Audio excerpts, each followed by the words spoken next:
ఇక గాంధీ ఆసుపత్రిలో దీక్ష చేస్తున్న మోతీలాల్ నాయక్తో వంశీ మరిన్ని డీటెయిల్స్ అందజేస్తారు. వంశీ చేయడానికి ప్రయత్నిస్తున్నామని చెప్పేసి అది చేసిన తర్వాత 48 గంటలు అల్టిమేటం ఇచ్చినాం. యూనివర్సిటీ నుంచి చెప్పినాం, పిలుపునిచ్చినాం. మేము చెప్పిన తర్వాత 48 గంటల తర్వాత వాళ్ళు రెస్పాండ్ కాకపోతే మేము స్టార్ట్ చేసినాం. భవిష్యత్తులో మీ పోరాటం ఎలా ఉండబోతుందంటారు? ఇప్పుడు నేను మద్దతు ఇచ్చిన నాయకులందరినీ, పొలిటికల్ రాజకీయ నాయకులందరినీ కలిసి వీళ్ళని, ఎందుకంటే ఇప్పుడు ఒక నిరుద్యోగులు ఒక సైడు, రాజకీయ నాయకులు, కుల సంఘాల నాయకులు, లేదంటే వివిధ సంఘాల నాయకులు అందరం కలిసి వీళ్ళందరినీ కలిసి వీళ్ళ మద్దతులు తీసుకుంటూ వీళ్ళందరినీ చర్చించి దీని మీద ఒక ఐక్య కార్యాచరణ అనేది ఒకటి పెట్టాలనేది ఒక ఆలోచన ఉంది. అయితే 9 రోజుల పాటు కూడా మీరు దీక్ష చేశారు కదా, ప్రభుత్వం నుంచి ఏమైనా చర్చలు జరిపే అవకాశం ఉందని కూడా, చర్చల కోసం అని ఎవరైనా వచ్చారా? సార్, ఆయన బలమూరి వెంకట వచ్చినారు. ఆయన ఎందుకు వచ్చిండో, ఏం మాట్లాడిండో, ఏ ఎవిడెన్స్ వచ్చిండో పైన నుంచి క్లారిటీ లేదు, ఆయన క్లారిటీ లేదు. ఇప్పుడు వట్టి మాటలు మీరు చెప్పగానే నేను విడిచిపెడితే అది దానికి ఏమైనా ప్రూఫ్ ఉంటుందా సార్?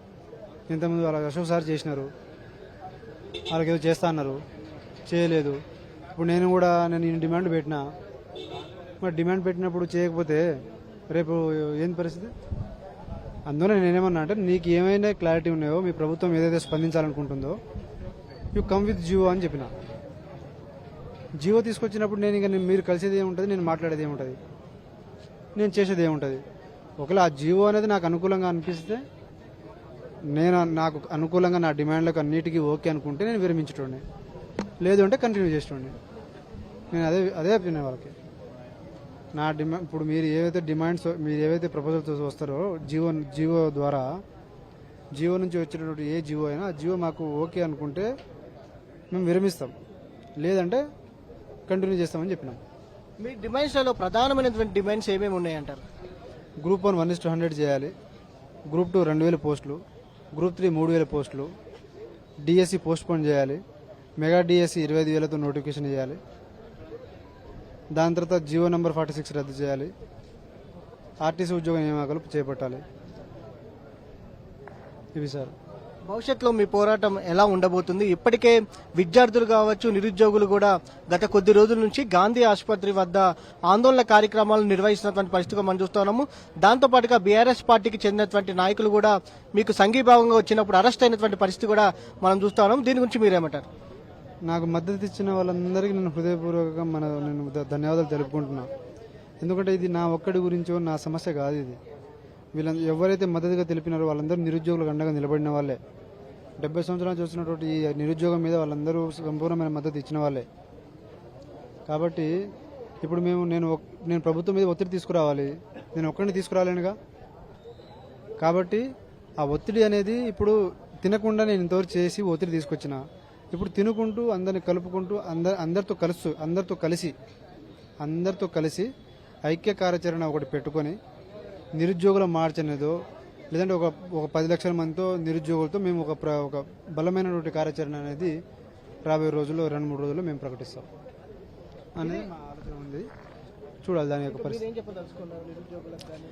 నిరుద్యోగులు నేను ఒకటే చెప్తున్నా, నేను ఒక ఉద్యోగం గురించి నేను ఈ పోరాటం మొదలుపెట్టలేదు. ఏవైతే డిమాండ్స్ పెట్టినామో ఆ డిమాండ్స్ ఖచ్చితంగా అవి అమలు కావాల్సిన డిమాండ్సే. వాటి కోసం పోరాటం అనేది రేపటి నుంచి నేను ప్రజాక్షేత్రంలో బయటకు వచ్చి పోరాటం చేస్తూనే ఉంటా.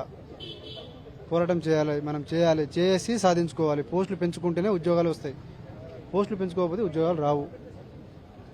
అంటే ఎన్నికలకు ముందు అనేక హామీలు ఇచ్చింది కాంగ్రెస్ ప్రభుత్వం.